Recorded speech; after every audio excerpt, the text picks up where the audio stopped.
Welcome to the AI Research Roundup. I'm Alex. Today we're looking at a paper from the Hugging Face trending list, published on October 12, 2025, about 4 days ago.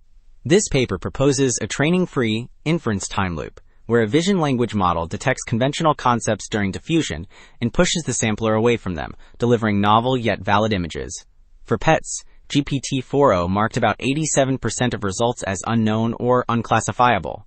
The paper is titled VLM-Guided Adaptive Negative Prompting for Creative Generation, and as we'll see later, the creative lift is both clear and practical. The method adapts negatives step by step, works with standard diffusion pipelines, adds only modest overhead of about 13 seconds on a 22-second baseline, and scales to complex prompts confirmed by human studies and automated metrics. Alright, the previous segment set up the goal of achieving novelty without breaking validity.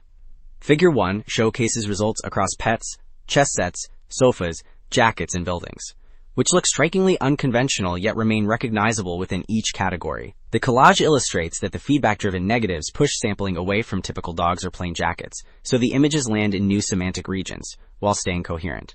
The breadth of categories underscores generality. So, while Figure 1 highlighted broad category generality, Figure 2 compares leading generators on the prompt professional high-quality photo of a new type of pet. The grid shows GPT-03, GPT-4o, SDXL, FluxDev, and SD3.5 producing mostly typical cats, dogs, and small mammals.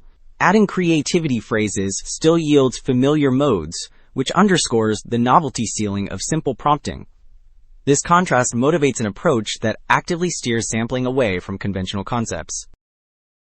Okay, the previous figure contrasted simple prompting with typical outputs. Figure 3 presents the closed-loop pipeline that avoids those modes by adapting negatives during diffusion. The top row shows successive denoising steps v-theta producing intermediate images under the prompt professional high-quality photo of a new type of pet. The bottom module queries a vision language model with a targeted question, returns labels like cat or dog, and accumulates them as negatives, which then steer the next step away from those concepts. Well, Figure 3 laid out the closed-loop guidance. Figure 4 presents the human study trade-off between novelty on the x-axis and category coherence on the y-axis, where higher is better for both. SD3.5 and GPT-4o cluster at high coherence but low novelty, Concept Lab and C3 push novelty, yet lose coherence. The star lands near the upper right, showing both strong novelty and solid validity. Alright, the previous figure placed the method near the upper right of the novelty and validity chart. Figure 7 compares generations across 8 categories and 4 systems, using the same seeds and creativity prompts. The top 3 rows, GPT-4o, FluxDev, and SD3.5, mostly present typical exemplars, which stay safe but not novel. The bottom row shows diverse, valid twists, like a never-seen vehicle that still has wheels and a cockpit. So the previous figure contrasted seed-matched outputs across categories.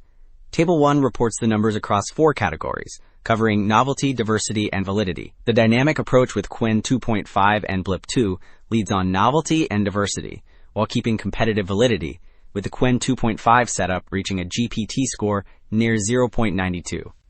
Concept Lab posts the highest clip score yet drops on GPT verification. Static lists, cross-seed replay, and no accumulation trail, which signals that per step, per seed accumulation drives the gains.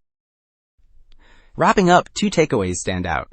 Adaptive, stepwise negative prompts guided by a vision language model reliably boost novelty while keeping category validity, and the method is training-free with modest runtime overhead.